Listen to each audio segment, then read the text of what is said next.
Am I turned on? I think Can so, you hear yeah. me? Yeah. How are y'all doing? Good, good. Nice call and response situation.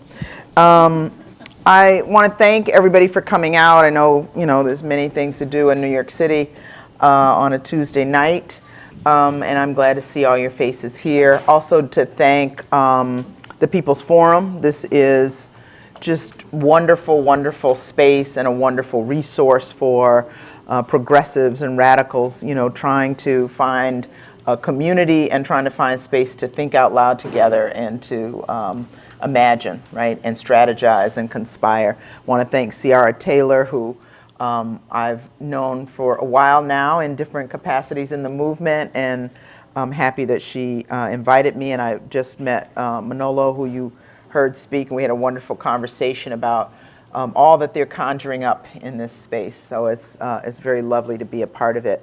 And I'm happy that my sister and comrade, Thenjiwe McHarris, could join me in the conversation.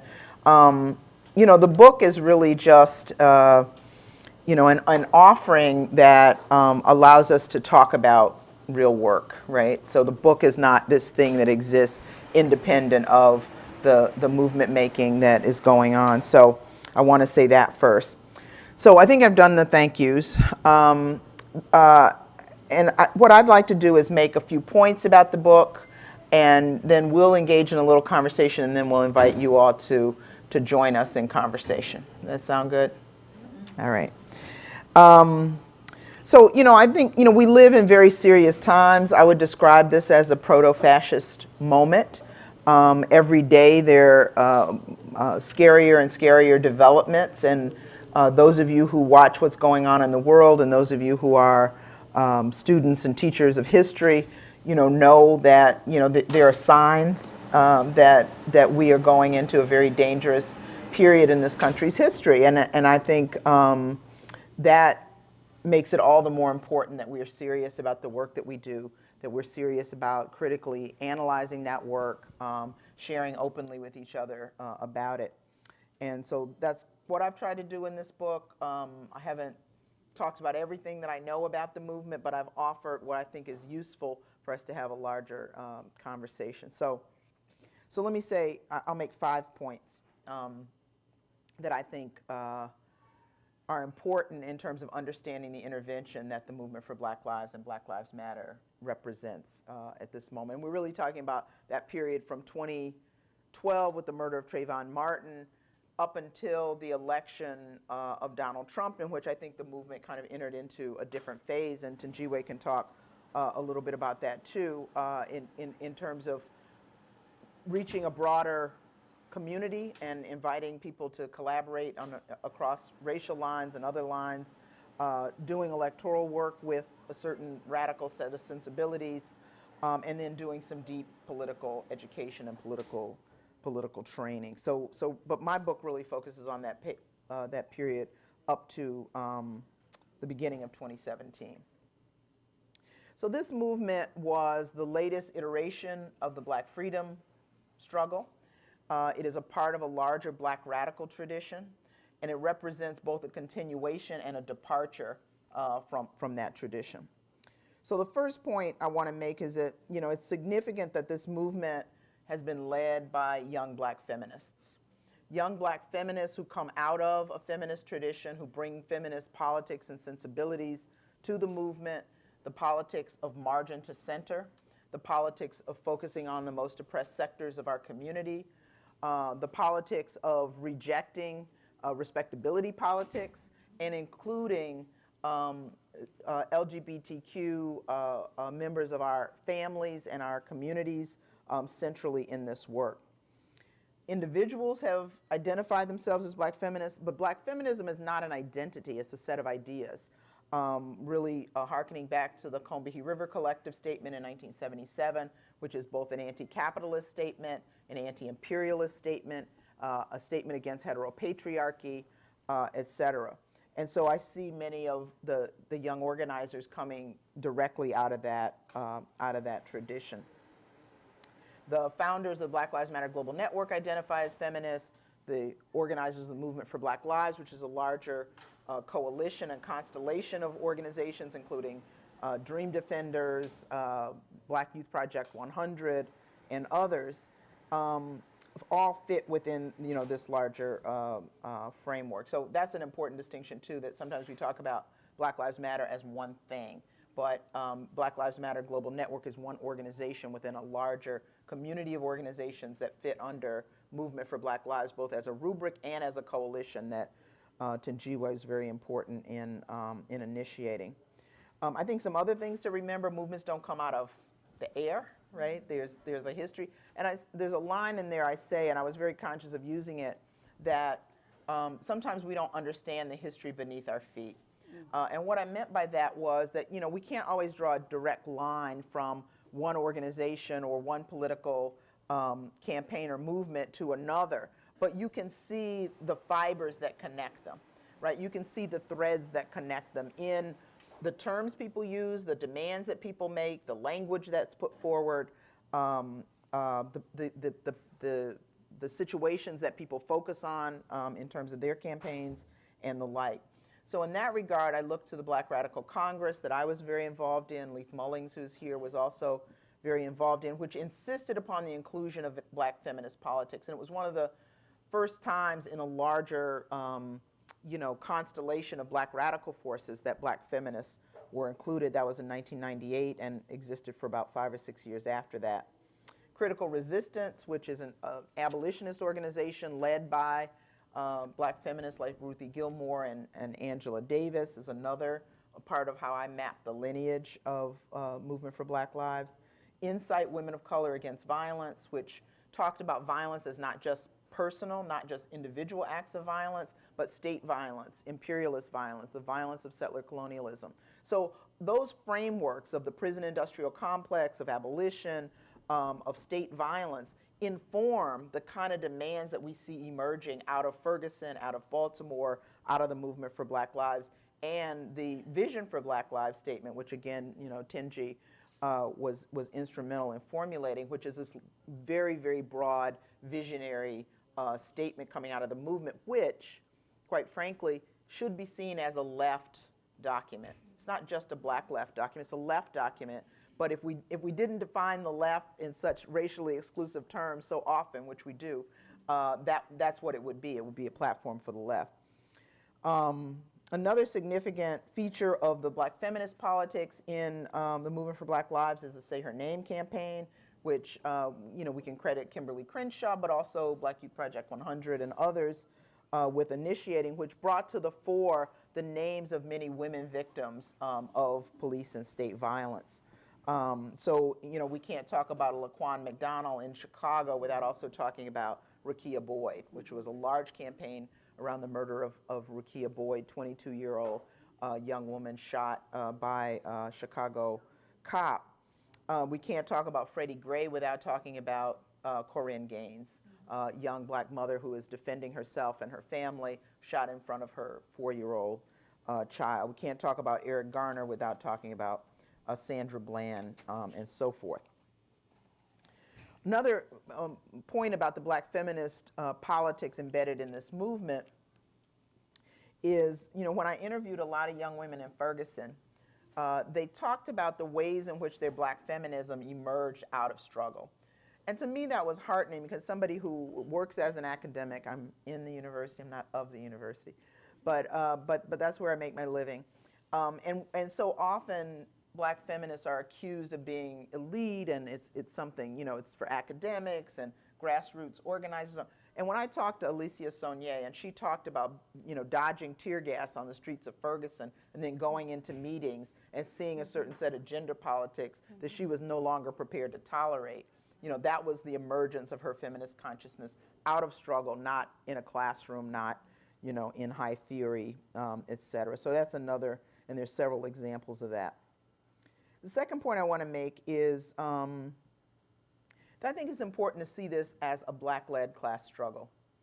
That when we talk about rejecting the politics of respectability, we're also talking about rejecting a certain set of racialized class politics that suggest that poor and working class Black folks who are existing on the margins of the capitalist economy, are not worthy of protection, are not worthy of defense, are not worthy of respect. That was the argument of Bill Cosby when he, now, we see his fate. But Bill Cosby, when he was arguing, black kids need to pull up their pants, they need to speak differently, they need to carry themselves differently, like that was a requirement for claiming, a full citizenship, for claiming, economic rights and so forth, or Barack Obama, who also espoused the politics of respectability. What this movement has said is that it didn't matter that Eric Garner wasn't a saint. It didn't matter that Michael Brown was not a saint. That their lives matter, and that whatever, quote unquote violations were not, should not have been a death sentence. When we look at the movement for Black Lives, it's essentially a movement against the state violence that's rained upon poor and working class Black and brown people. That's what it is. It's very specific because, college professors and attorneys and doctors and politicians are not the people being rounded up by the cops, and are not the people being shot down the street by the cops. And when we think of Eric Garner, selling loose cigarettes, right, on Staten Island when he's strangled to death. Alton Sterling in Baton Rouge is selling CDs out of the back of his car. So people living in the underground economy and the informal economy, pushed out by racial capitalism in this moment, are the people who are most vulnerable to police violence, and the people that this movement has embraced and held up in really powerful ways. My third point is that I see the movement as a slap in the face to the myth of post-racialism and also bourgeois nationalism. So this movement emerges under the regime of the first Black president. That's powerfully significant. And activists go into Baltimore, where you have a Black mayor, you have 3 Black cops involved in the murder of Freddie Gray, and the movement indicts that murder as an instance of institutional racism. People were very clear. They weren't confused. It wasn't like, oh, there's a Black mayor, there's 3 Black cops, maybe this is not racism. No, they understood in a very sophisticated way that, Black and brown faces and, positions of power did not dismantle these systems that had existed. In fact, could disguise them in important ways. And so cutting through that, I think was a very important intervention. Also a rejection of kind of representational politics, right? Just because there's a Black family in the White House didn't obviously mean we were all liberated. So I felt that was important.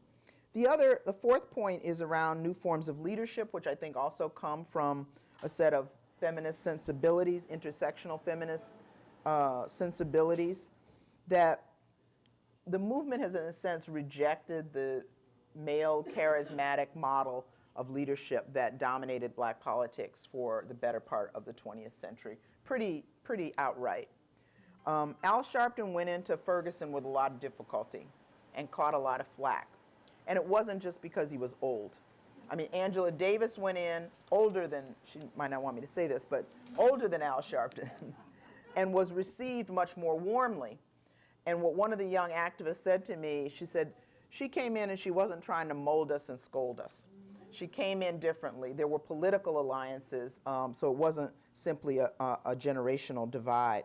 But the movement has looked at new forms of leadership on many levels, and I don't know if Thenjiwe agrees with this, but I describe her role and the role of the organization she founded called Blackbird, along with the Blacks Organizing for Leadership and Dignity and the Blackout Collective out of Oakland, as political quilters, as people who've been the kind of connective tissue between different organizations and different sectors in the movement, and that's an important intervention. It's not brand new. I mean, there was a Highlander folk school that was kind of common ground for a lot of activists in the 60s and earlier, but these groups play this role now, and it's especially important when there's decentralized leadership. The final point I'll make is, I'm talking fast because I said I only take 15 minutes, so I want to stay under my time, is that the movement has been internationalist from the very beginning. And I think that's partly the people involved. It's partly the moment we're in. If you're serious, you can't just talk about, liberation and struggle in one country, that we're implicated in the world and the world is implicated in the work that we do. There have been delegations to Palestine, a number of delegations to Palestine, for which they caught a lot of flack and stood firm. To Brazil, to South Africa, groups have gone to Cuba and Haiti, but really trying to frame this work in a global context, which I think is very powerful and very important. The final thing I guess I'll say is this, is that I also see it as a visionary movement.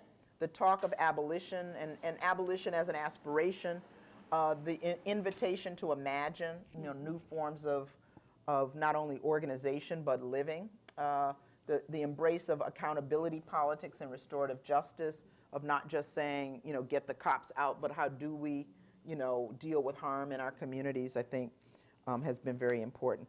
I think I'll close with the epilogue. Mm-hmm. It really just sort of says some of my personal reflections on the movement and what I think about when I think about this work at this moment. And it's only a couple pages, and I will start right now. I struggled to complete this book while engaging in and supporting the ongoing resistance against a new proto-fascist turn in U.S. politics, one in which racism, misogyny, and all varieties of xenophobia are alarmingly pronounced. In my effort to make sense of an ever-changing national and global landscape, I hope this book makes some small contribution to the freedom-making work that lies ahead of us. If Alicia Garza's initial Facebook post in 2013 was a love letter to Black people, this epilogue is a love letter to the organizers in the movement for Black lives and a tribute to their increasingly expansive vision. First of all, thank you. Thank you for your courage. Thank you for your courage and your passion, for your savvy and your boldness. Thank you for facing the bloody reality embedded in the historical fibers of this country and saying no. And in saying no, you brazenly rejected the bourgeois trappings of respectability. In other words, you said hell no to state violence in its crudest form, as well as to the slow death that racial capitalism and its neoliberal practices have caused over time. Your practice reflects an understanding that only when elites cannot buy you off, dazzle you with their power, intoxicate you with a sense of your own importance, and tempt you with trinkets and access to money and celebrity can you be truly engaged in a liberatory process of freedom-making. For many of you, this time has already come. When the amazing Chicago organizer Aislinn Pulley declined an invitation to the White House without blinking because she did not want to be part of a photo op with no outcome, we all felt a little bit freer. When Black brunch protesters strolled into fancy eateries and talked impolitely about Black death, breaking the bubble of denial that shrouds yuppie privilege, we knew we were a little bit freer. When you refused to be Al Sharpton's protégés and political accessories or human backdrop to his press conferences, we knew we were a little bit freer. When Bree Newsom climbed up a South Carolina flagpole and yanked down that Confederate flag, we knew we were a little bit freer. And when the respected Southern-based organizer Mary Hooks told us, as only she could, to pool our dollars, to use them as crowbars to pry open the steel cages and free our sisters during the Black Mamas bailout campaign, we knew we were a little bit freer. Acts of defiance, disruption, and insurgent rule-breaking are ways that we delink from the politics of routine, of acclamation, of compromise, and collaboration. To paraphrase James Baldwin, it is when we demand the impossible that we come closest to real freedom. What do I see when I look at this cohort of activists? I see the faces of 13-year-olds who peered out of narrow windows at the juvenile detention center to see hundreds of young activists marching through the cold Chicago night, holding up signs saying, "We love you." I see you on ladders, wrapped in chains, holding flags and banners. I see you daringly wading into rush hour traffic on major highways to force people to look at the reality of Black death, determined in the spirit of no pasaran. I see Josh and Jasmine peering from behind cold steel bars, and I see Marshawn dead on the steps of the Ohio State House.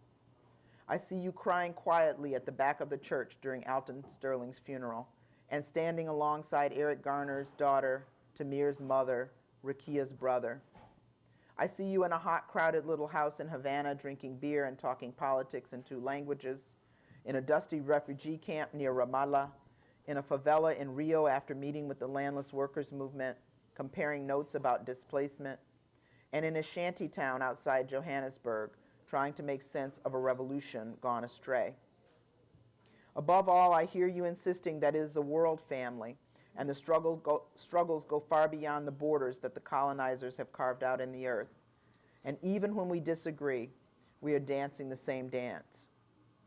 Finally, I see you building political altars, paying homage to the wisdom of grandmothers and grandfathers, knowing all the while that your eyes will witness and your hands will build a world they could only imagine. When you chant, we know that we will win in spiraling crescendo. I believe you. I believe you with love and hope and expectation, all wrapped around you in a fierce and unrelenting embrace. So. Thank you. So clearly, can you hear me? Yes. I don't know how you all feel, but every time I read that epilogue, it makes me emotional. So that's just one reason why you should get this book.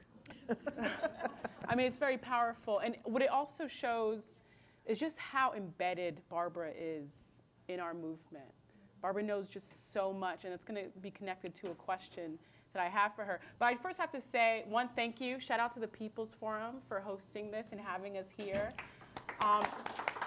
Also, this is a real joy for me to be able to sit up here and speak to Barbara in front of you all. Barbara, over the years, has been such an important, trusted advisor to me and so many, and then also a real dear comrade who's been so embedded, so connected, so incorporated into resistance work, into the movement that she writes about. So it's really beautiful to be able to sit here and talk about this very important, critical book. So thank you for letting me do that. And I love you, Barbara. I love you too. So the first question that I have, I know I shared this with you earlier, is, you're both very embedded in the resistance, you're very embedded in the movement, and you're also a historian, so you're writing about it. And so what are some of the challenges, some of the opportunities that come along with that? Mm-hmm. Yeah, I thought about that a lot. As a historian, I joke and I say I usually write about dead people, right? So people usually have said and done what they're going to say and do when I'm writing about them. But but I've also written about people and traditions and movements that I care deeply about, even though I wasn't involved. John Dittmer once said, who's a historian of Mississippi, a very progressive historian, said, we can love our subjects, but we have to love them enough to tell the truth about them. Mm-hmm. So that's kind of how I feel about the book. I feel like there was truth-telling in the book, but I think no story tells every aspect of any narrative, right? So I think there are parts of the work in the movement that's ongoing that needs to be internal, and I respected those boundaries, or I tried to respect those boundaries, but it was a constant negotiation, I think, in doing that. It was a different exercise for me. Mm-hmm. Also, it's a moving target. People keep changing, positions change, organizations change, and then the chapter that you wrote 3-4 months ago looks a little different when the trajectory changes. So I had to kind of keep moving, and then I had to just stop and say, even though things are changing, the book has to be complete, and so I have to pause. But I do. I do. When I write biographies, I had a lot of respect for Ella Baker. Mm-hmm. I never met her, but I had a lot of respect for Ella Baker and what she represented in the movement. I had a lot of respect for Islanda Robeson, very different kind of woman and anti-colonial activist and so forth. But I also I feel like it's empowering when we show some of the flaws and some of the challenges that human beings face, because then it says, like, history is what ordinary people make while they're trying to raise their kids, pay their bills, deal with crazy lovers, etc. So I didn't get into all that in the book, but I do think talking about the things we wrestle with, which I do talk about is important in humanizing organizers and empowering other people to feel that they can be organizers. Can I ask a follow-up question to Yeah. that? Because, and you and I speak about this a lot too, it's so important. We talk about movements, we talk about the beauty of movements and resistance, but there are always so many challenges in real time. And so how do you choose which challenges to unearth and which not to? And even beyond sort of like things are internally in the midst of struggle, and so it may not be clear how to write about it, but like how do you decipher? As a writer or as an organizer? Both. Well, I think they're different tasks. I mean, as an organizer, we used to talk about sort of antagonistic and non-antagonistic contradictions, right? So there's differences that we might have, but we're basically on the same page. And we can fixate on the small differences we have and not build on the unity and agreement we have. And I see that happen a lot, and I think that's not the best expenditure of our energy. But then there can be kind of an elephant in the room, right. Like not dealing with gender politics, or not dealing with sexism in the movement, not dealing with a certain kind of ego or arrogance that can be toxic and corrosive in a movement. I mean, there's certain things that you have to make the judgment call. We have to deal with that contradiction, right. or we're not going to go forward. And other things you can say, hey, we're not on the same page. We can live with that difference. We can agree to disagree. And all that. But I don't believe in sweeping things under the rug, because I think they, mold can grow there, other things can grow there that you don't see. It doesn't mean it's not going to hurt you at some point. So, yeah. And so this is sort of connected to my next question. And don't worry, we're going to open it up for Q&A, because I'm sure folks are burning with some questions. We're just chatting up here and everybody's listening in. So if you get this book, but obviously Barbara has other books as well on Ella Baker and Islanda, and this is a bit different. I mean, with the book on Ella Baker and Islanda, you sort of profile these individual leaders, and it gives us entry point to a larger story of a movement of a particular time, and this covers a number of different people and a number of different moments over the past several years. So I guess the question is why that shift, and why this book? Why now? Yeah, well, biography has always been. I've been an ambivalent biographer, because my politics are such that, I don't think we should invest in a single individual. I don't think an individual is the pivot on which history turns or movements turn, and I chose Ella and Islanda as particular historical subjects as guides into a larger movement, right? And so one might say, well, you're a biographer, that's celebrating individuals, but I never really saw my biographies as doing that kind of work, but really the opposite of talking about all the people that passed through their lives as a way of telling the story of a movement. So this is kind of going the other way. It's telling the story of a movement, but then trying to put flesh on the bones of that by talking about, ordinary people. And what was that process like? You're covering so many different people, from Ferguson to Baltimore to leaders of national networks. And it's a small book, right? So, it was difficult to decide who to include and who not to include. I mean, I interviewed some people in Ferguson that I did not know, and then the people, of course, that I worked with, you and others. And I have to say, I saw this as a way to further the work of movement and to invite people to talk about what the significance of the movement for Black Lives is, and how to build on it. And so I felt a certain obligation. I wrote it, but I shared it with you. I shared it with a lot of people who are in it, which writers don't always do, because I wanted to make sure that it was going to be useful. So that was an important part of the process. And I think, in fact, you redirected me at the first. We had this 2-hour phone conversation, and she has this way of really being very nice. Oh, this is great, but you know what? You need to change this whole thing. So it's like, okay. And I thought about it, and you were right. That I had kind of fallen into a certain narrative without thinking, that skewed how people would have seen some of the key players. And what Thenjiwe encouraged me to do is to foreground Ferguson and foreground some of the grassroots activists in Ferguson. So, I drove down to St. Louis and sat in the Organization for Black Struggle office for several days and interviewed a bunch of people, and did that again, and got a lot of new stories from that. Clearly, Barbara is used to working with me and letting out some of my secrets. But so my last question, and it's something that we ended up talking about quite often in movement spaces that we're in. I mean, your book covers a movement. It also covers interventions that happened over a period of time. And, you know, just even hearing your epilogue, me rereading your epilogue, we're in a current political moment now where we need to assess not just the moment we're in, but what are the interventions that are needed, what are the interventions that are necessary.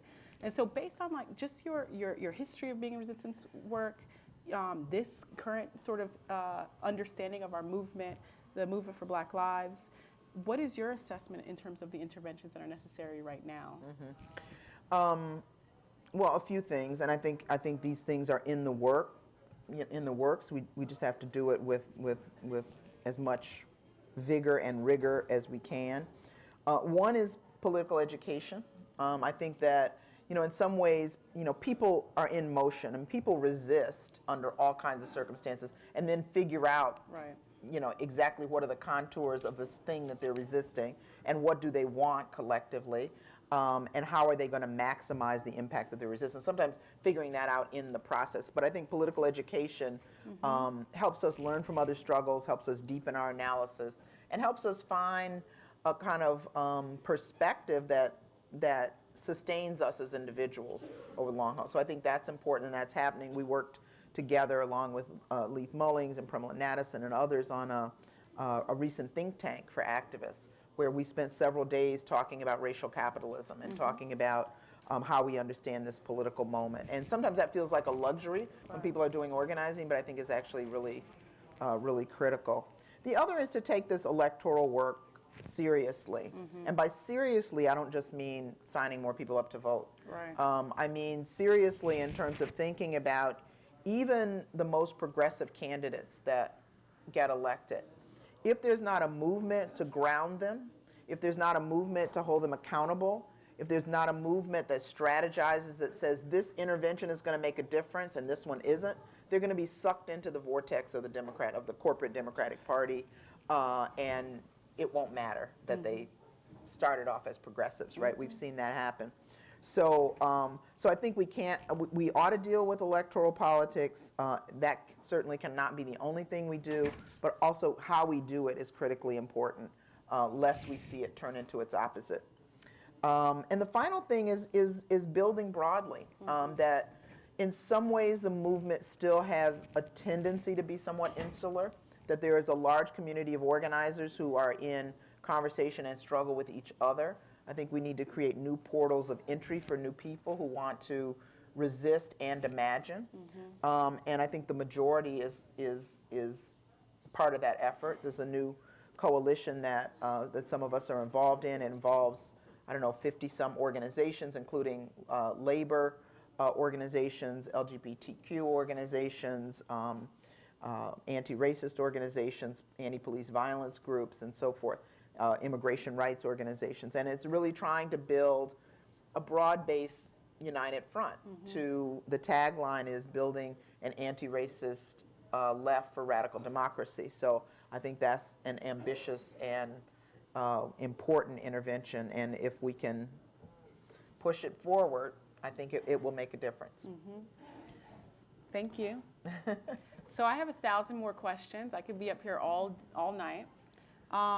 Are we going to open it up? Yeah. So let's take a few questions.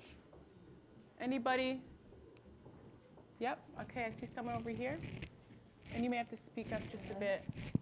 Oh. Hello? I'm going to get the mic to work, but maybe you could just start and then I'll... We have a little mic issue. We'll repeat your question. Okay, I was looking at the book. Uh-oh. And a couple of lines Okay. struck me very well, resonated with me. We have to have solutions for people, real life problems, and we have to allow people to decide what those solutions are. And then the next sentence is even more important. We also have to create a vision that's much bigger than the one we have right now. So right now, of course, the vision that I see is people rising up and protesting against injustices, okay? But what is the solution? How do we elect a government that is that will give us justice? So for that, I feel that particularly, all activists should get into knowing different ways of electing our representatives. All over Europe and half of the world has a list proportional representation system of election. And I could describe it in just not more than 2 minutes. Basically, each party can go to any part of a state or a country and ask for votes. And the number of votes it gets, it will get the same percentage of representation in representative body.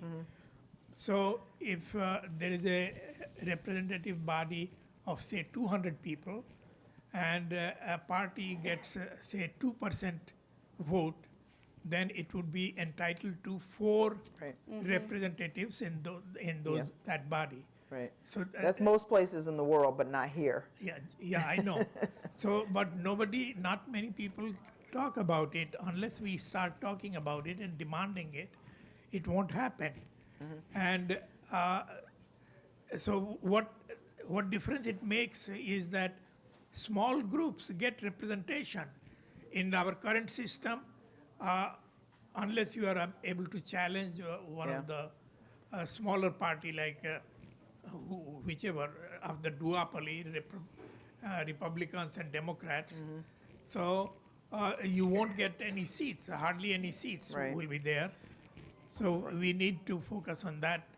I think you touch on a really important point, and it's one of a number of points about how the political system, particularly the electoral system, is set up to make sure that truly radical and left forces don't get power, right? So the two-party system is a winner-take-all system.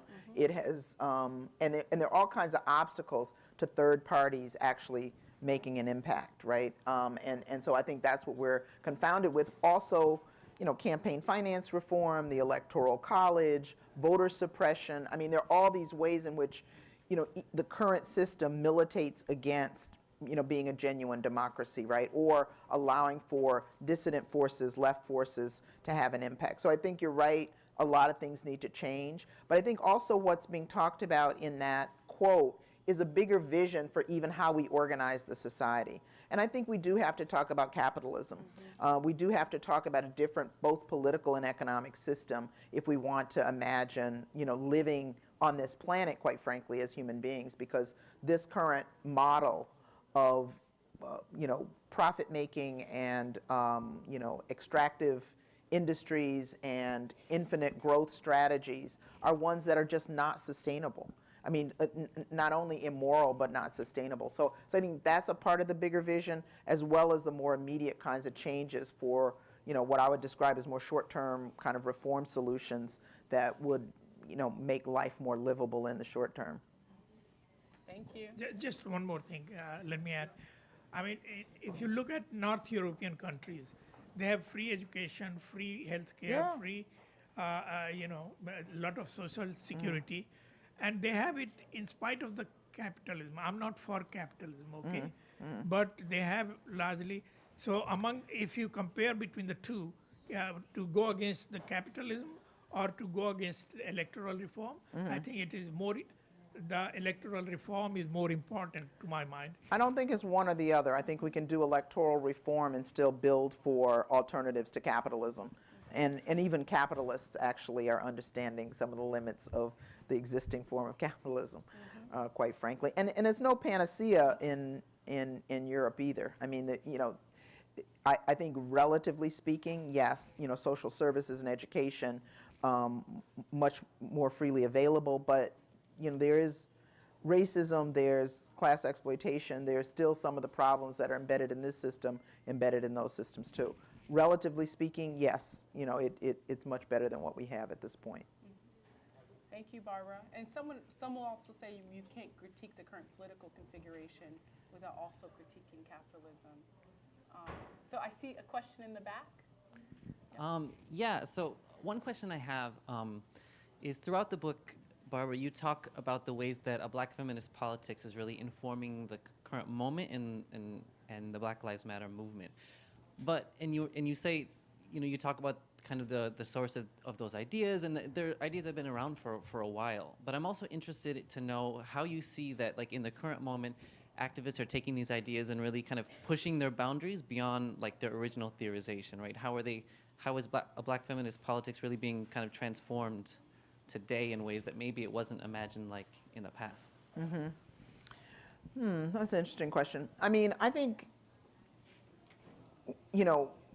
theory and frames of analysis always adapt, and we were talking about this earlier, adapt and are readapted to changing circumstances, right?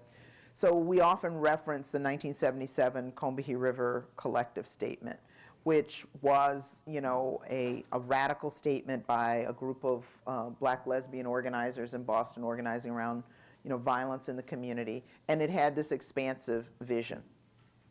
But it wasn't actually a mass organization, and it was a short-lived organization. The document has become kind of a manifesto. Many of the authors of the document and members of the collective, have been much revered in spaces that we've been in. But what I see happening now is, this is the first time in history that black feminist politics have been at the center of a movement that's not just about women and not just about gender, and insisting on the presence of black feminist and queer leaders in that space. That has never happened before.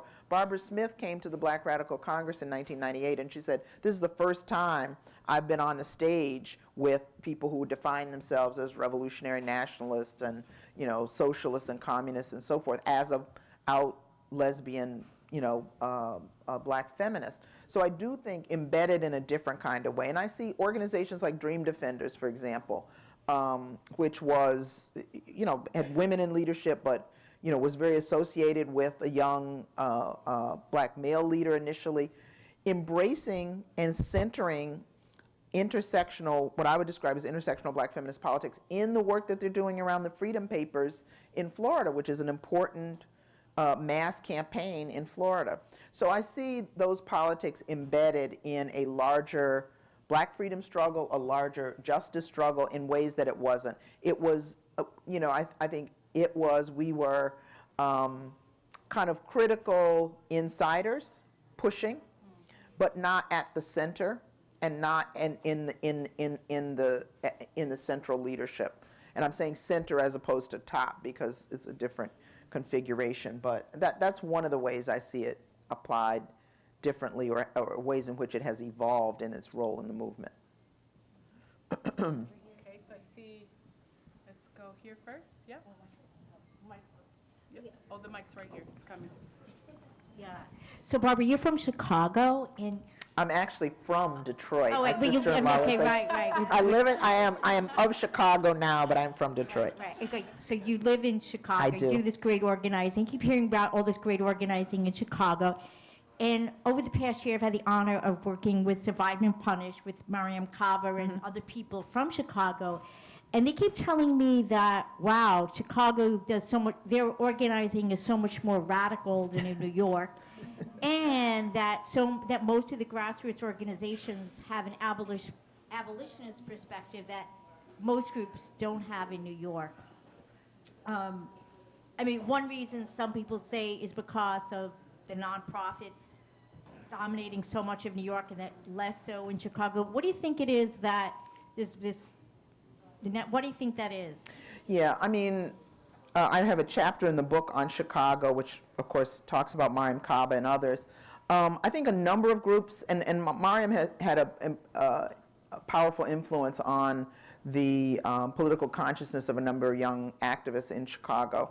There is a strong abolitionist sentiment. I wouldn't say all the groups, but you know, it's a large ecosystem, and some of those groups do get funding from. Some of them are 501c3s and so forth.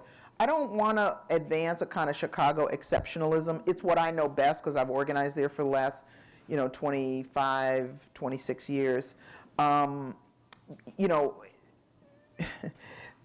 are some very established political traditions in Chicago. I mean, there's from Jesse Jackson, the Rainbow Coalition, which has a big footprint and, long-standing, to people like the Nation of Islam, which occupy a kind of cultural space on the south side of Chicago.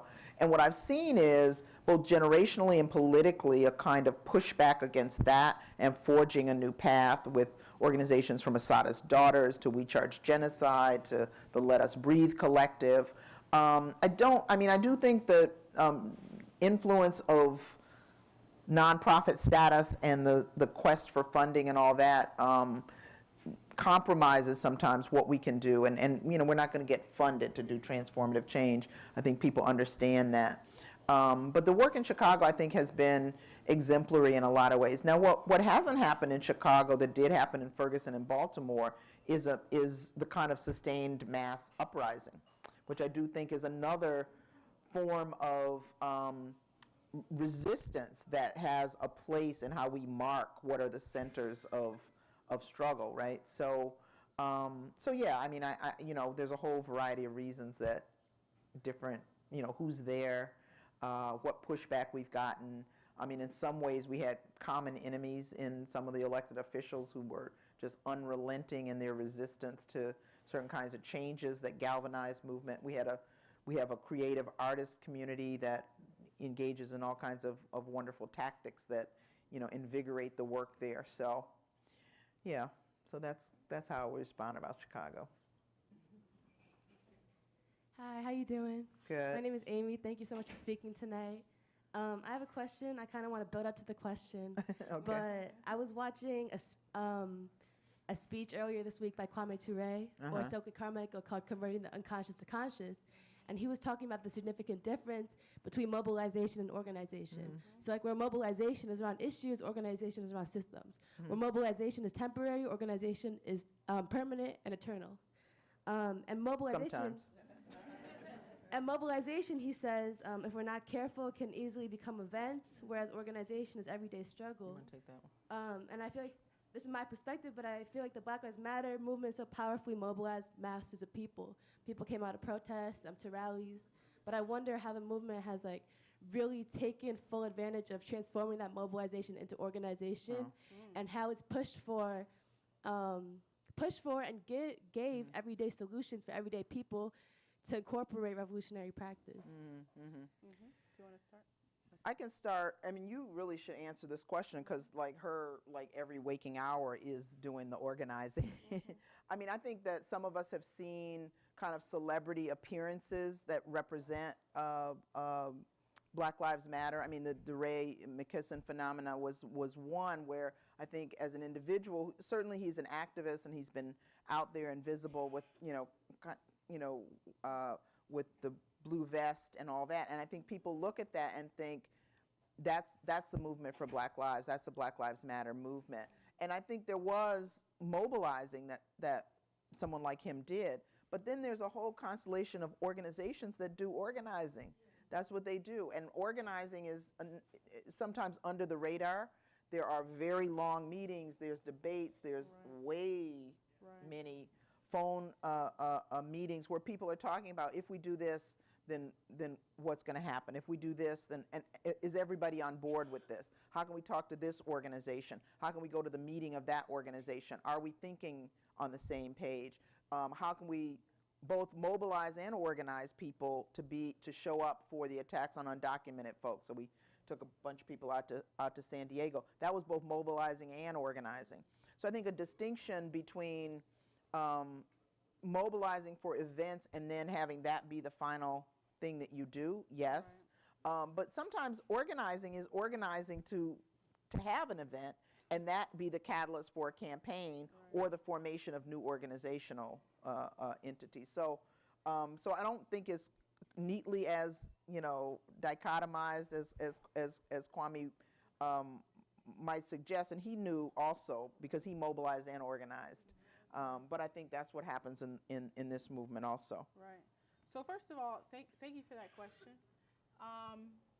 Well, one, it's important just, particularly for young organizers, to understand the difference between mobilization and organizing. It's so important, especially in a moment where we're so consumed with mobilizing a significant amount of people, sometimes around an event, and sometimes we're mobilizing people around an idea. Sometimes we're mobilizing people around something that happens online or offline. And so it's so important that people understand that mobilizations are important, but they're oftentimes tied to a tactic.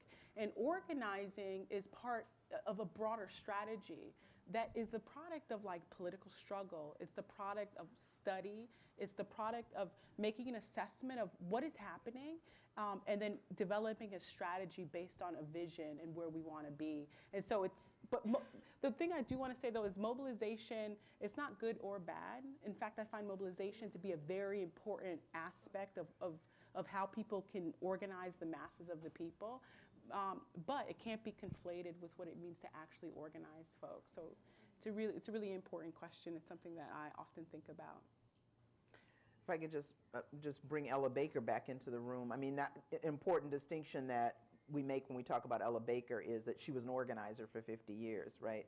It wasn't about the March on Washington. It wasn't about spectacle. It was about helping other people come into their leadership, into consciousness, and supporting other people in doing the work, and understanding that's always collective work, and that's kind of what organizers do. So, yeah.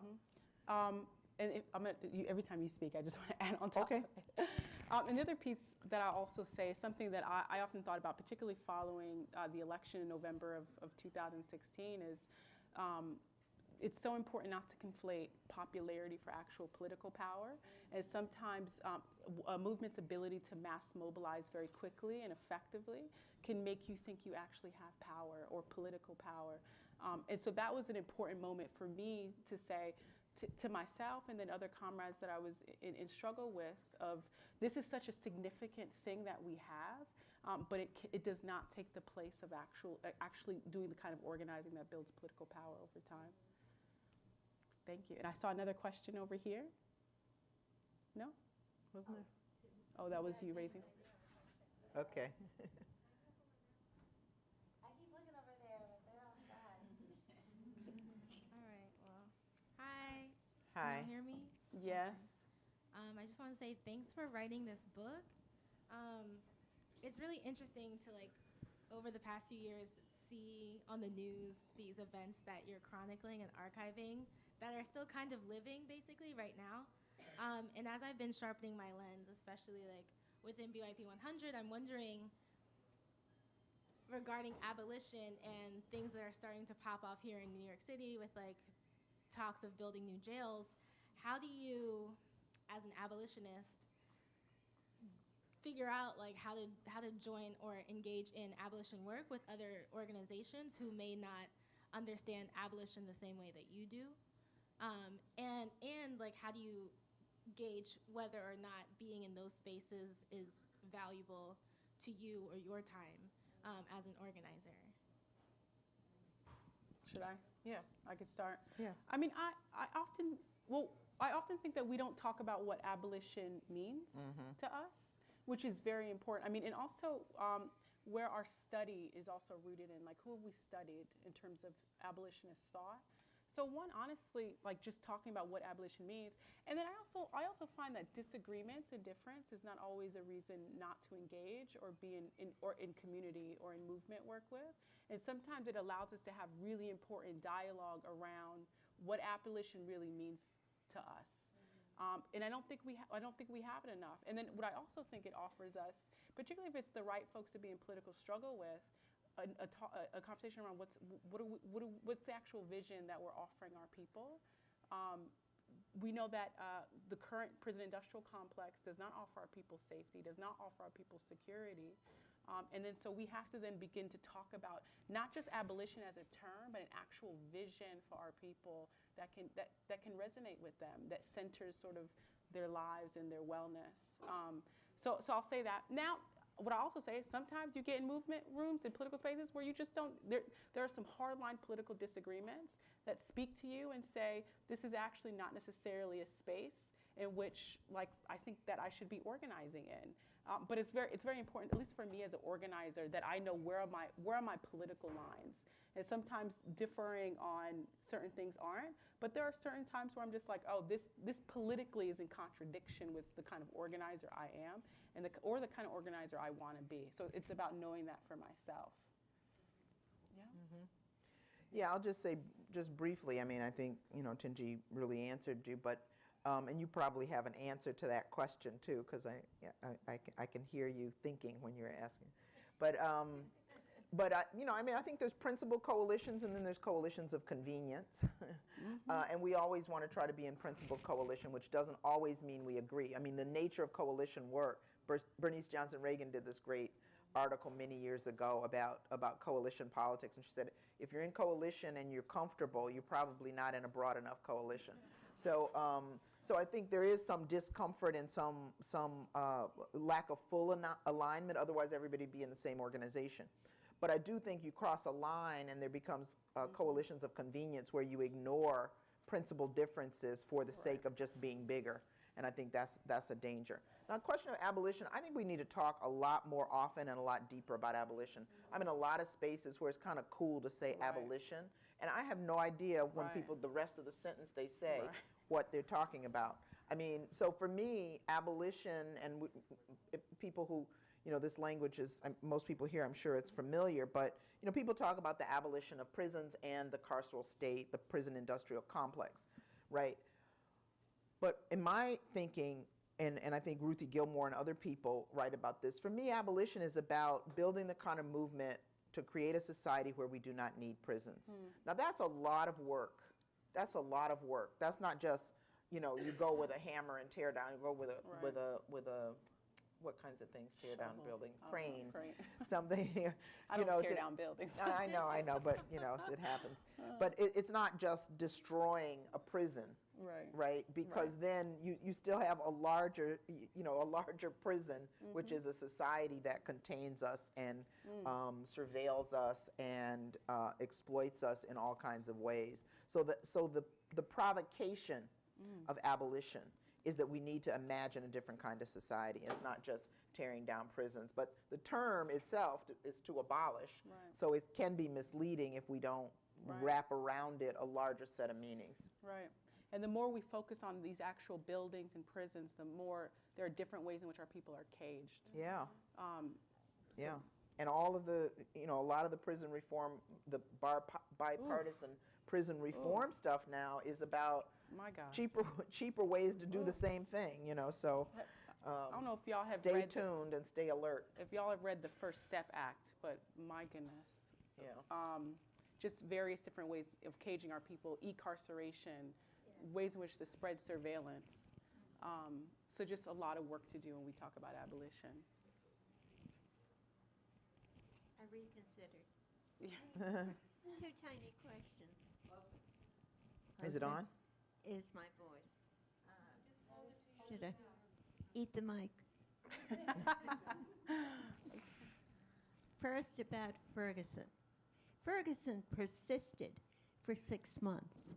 And any of the circumstance historically, and we look at, as Marxists, we look at general laws, it would be considered revolutionary because it was a general strike for most people involved. And there were many, many people involved. What is your take on Ferguson? Or I'll get it in the book. Second, akin to Maureen's, Black Lives Matter and critical resistance, after a time, persisted on the West Coast. Oakland, San Francisco, you name it, the West Coast. In New York, it's like, we talk about it. It's like what? We talk about it. And what, aside from New York being the place where everyone goes to succeed, what are the other reasons for it not being a mecca for movement people, like, as in the 1920s, Chicago and New York were?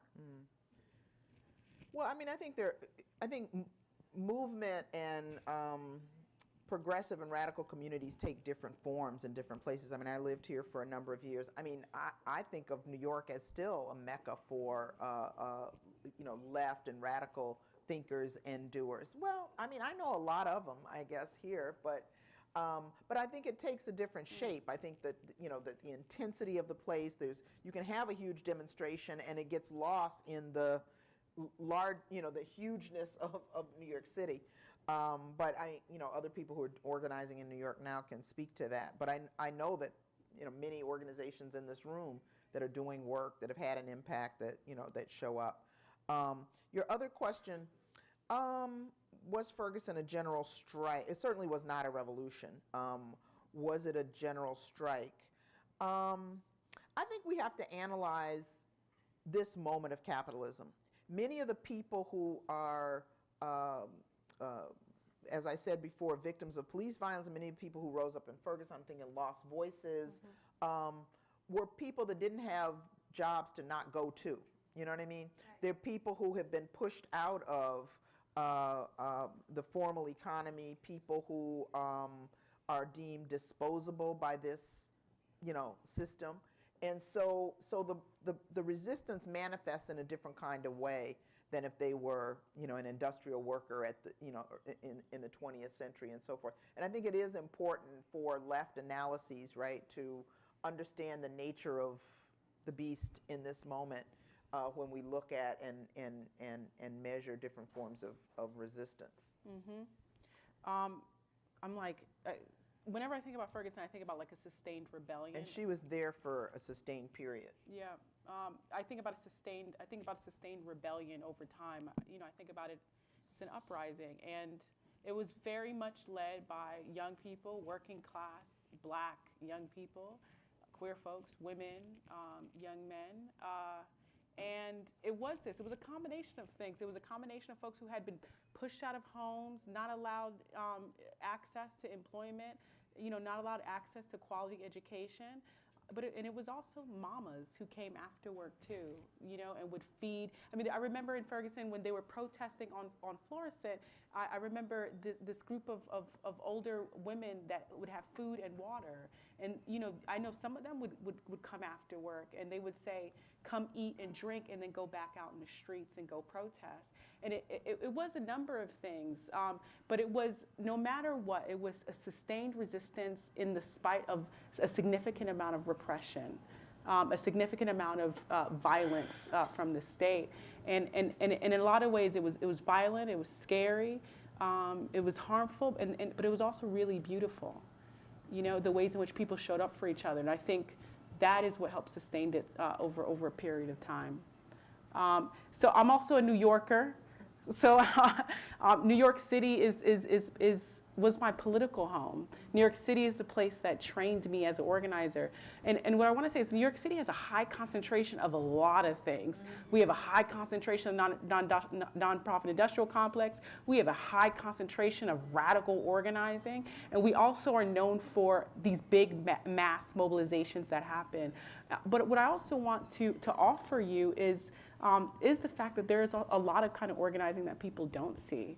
There is organizing in people's homes. There's organizing in community centers. There's organizing in school. New York City is the home of some of the most beautiful, innovative, powerful organizing. I'm thinking about the way BYP had, I don't know what y'all called it, but I loved it. It was the swipe a cart. If y'all don't the ways in which they are caging up our young people because they cannot pay for these hikes, and you had BYP 100 calling people across the city to swipe folks in, so that they can avoid being harassed. And so I want to offer you just that there's so much going on here, as in other places. Any more questions? Yeah. Hi. You're both wonderful, inspiring sisters. My question my question is, you talk about capitalism, and it feels really refreshing to put that in the center of the discussion. But what do you mean when you talk about how we tackle all this stuff and bring in the question of how capitalism works within it? it's something I feel I really need to sharpen up on. Thank you. Yeah, I mean, I don't think there's a simple answer to that. I think we incorporate it into political education that we do and how we try to understand and frame the work we do. I think we put it into how we choose reform struggles that, try to expose the fundamental logics of capitalism as being antithetical to our best interest. And I think struggle by struggle, you asked that question. When I talk about, this movement as combating the politics of respectability, I make it very clear, and I hope I did here too, that it was about also confronting a certain kind of class politics when we say, what atrocity do we hold up? Or what, victim or survivor do we defend, right? That's a choice about resisting this idea that if people don't conform to certain kind of middle class norms under capitalism or participate.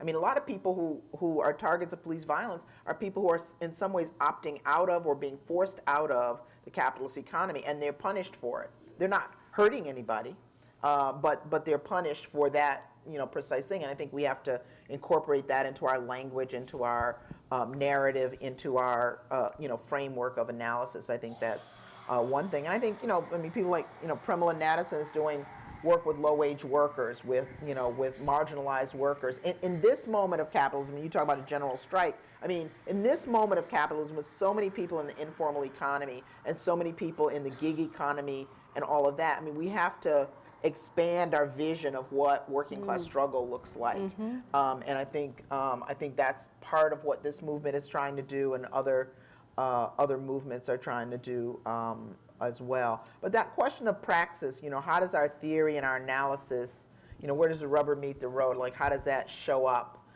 in the work? And it is an ongoing question. I don't think there's a formulaic answer to it. But I think when you look at movements over time, campaigns and organizations over time, you measure it in these ways that I'm talking about. Like, what is the focus?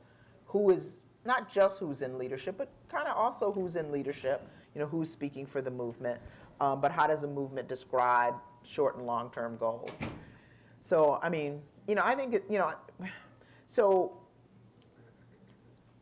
a lot of the movement in the 1960s had a different relationship to the state. And I do think that the state has evolved, right, in terms of what it's doing and how. And today, with a kind of carceral state, with the withdrawal of services and the kind of dismantling of what we term the welfare state, there's a different relationship to the state. So the brute force of the state in repressing poor and working class people, particularly black and brown and undocumented, that the fact that this movement focused on state violence, unapologetically and straightforwardly, is a certain kind of intervention that reflects an understanding of how capitalism works. It didn't appeal to the state. It didn't even say reform the police. And there was a front page, speaking of Chicago again, there was a front page article in the paper called The Reader in Chicago, and it said, abolish the police, ? And it was something like, are these kids crazy? But then it went into talking about, like, what does that mean? What are the implications of saying we want a society where we don't have police? And you can't have a society as unequal and unjust as we have and not have police. So you got to get rid of the inequality and injustice, which I think means rethinking the political economy. I'm working on shorter answers. So I actually had a question, since no one on this side is going to raise your I think hand. there was somebody, Oh, I really? don't know. But nope, sorry, I thought I saw a hand. Okay. Somebody just rubbed, Stretching their arm. So I just have a question. This month at the People's Forum, we're really focusing in on anti-fascism and sort of the rise of, or I guess how we're seeing fascism show up around the world. And you talk a lot about proto-fascism, and I wanted to know what exactly do you mean by that? And especially, just given what you were saying about the nature of the state changing. And I also think about, the corporate power and how much of an influence they have on our lives. you know, in so many different ways, but just wondering what you mean by the proto-fascism of today. Yeah. So I think it's, you know, it's, again, not a term I use lightly. I don't think we are in full, you know, we're not in full fascism, right? This is not, I mean, we wouldn't have a meeting like this. We wouldn't be voting for this one or that one. That there is still certain aspects of bourgeois democracy that are in place, but they're being eroded. And I think fascism occurs on a continuum. I mean, fascism doesn't show up like it showed up in Nazi Germany everywhere. I mean, Franco was different than Hitler, and Mussolini was different than Franco, and many of the dictators in Latin America were different from each other. So I think we can talk about fascism on a continuum and fascism in different forms, right? But increasingly, the move away from the rule of law, even though we know that the laws are unfair to begin with, but to move away from that. To move away from any kind of accountability. I mean, this kind of imperial presidency where, you know, cronyism and whatever he dictates is, you know, kind of goes. You know, the celebration of a vacuous national leader who is violent and arrogant and embodies that, right? You know, we think of so many dictators in the world and so many fascists in the world that, you know, represent the same kind of persona. You know, and the erosion of rights. I mean, you know, some of the things Trump says are straight out of a fascist playbook, right? You know, that I can stand in the middle of Fifth Avenue and shoot somebody and my supporters would still support me. You know, that sounds like unquestioned loyalty of a certain man. The xenophobia, right? The hyper-white nationalism. So we see many of the examples of fascism, but there's still the ability to do certain organizing. And the reason I say proto-fascism is that we should use that space as we see it shrinking. I mean, there's you know, I'm not a fatalist, and I don't think that, you know, that the future is determined. I think our agency plays a role in that. So whether we resist, how we resist is really important in determining the outcome. But sort of pre-fascism or the sort of dress rehearsal for fascism, I think we can see all of that in play today. Can I ask you a follow-up question to that? I thought you were going to follow up answer. Yeah. Okay. It's hard with you, Barbara, because I got questions. Well, I mean, my question, obviously, you know, I'm an internationalist. So Yeah. if you would describe what's happening in the United States as proto-fascism, how would you describe what's happening outside of the United States? Brazil, across Europe. I mean, we just had a meeting in Atlanta. We had a contingent of activists and scholars from Brazil, and yeah, I mean, it is moving. I mean, populations are being wiped out. There's targeted assassinations. Not just Brazil. That's happening in Turkey. That's happening in the Philippines. That's happening in many places in the world. And so the point at which something is not just resembling fascism, but is actual fascism, I mean, you know, there's not a moment, right? It's a cumulative thing. And so many of these countries are, I would describe as very close to, if not fascist. Yeah.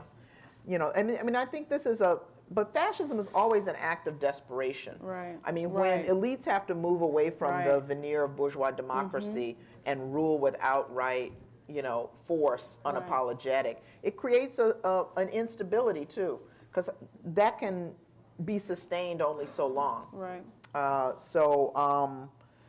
so I think that's one of the contradictions of it. There are two things that come to mind to me just in previous conversations.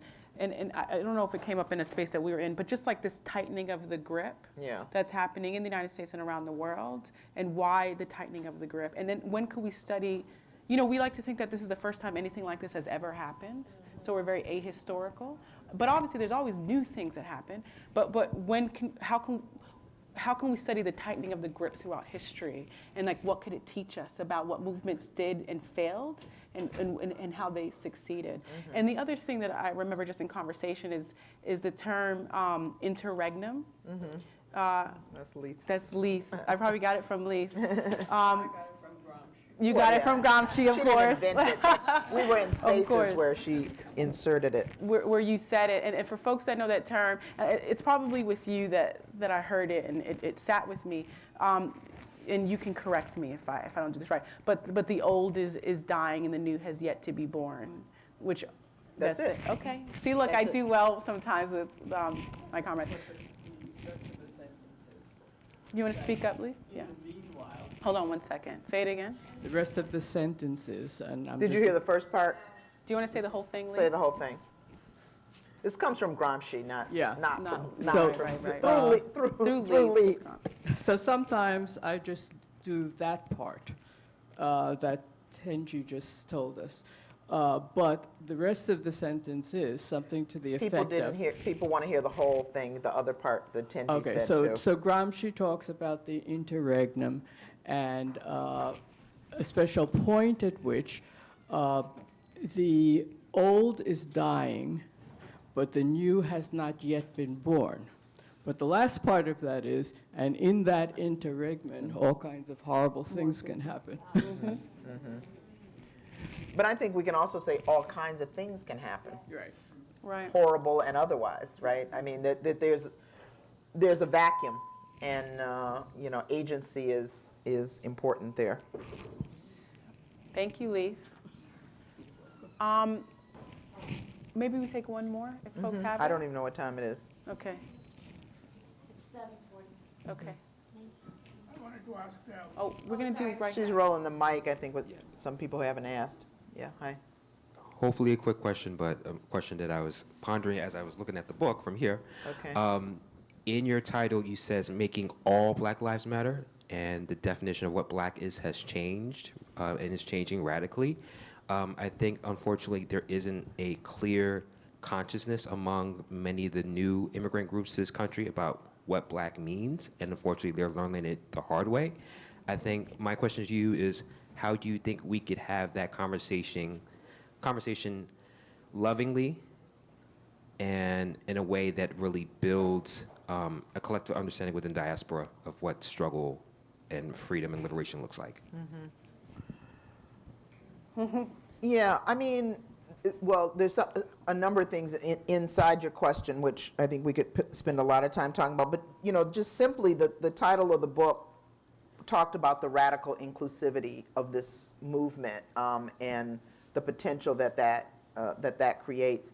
I mean, Blackness is not a static thing, right? So it's a social construct, it's a social category, kind of invented, and so, you know, if you go to the continent, people think of themselves as, you know, Igbo or Yoruba, Zulu, or, you know, or Ghanaian or South African, depending on, you know, what affinity they claim.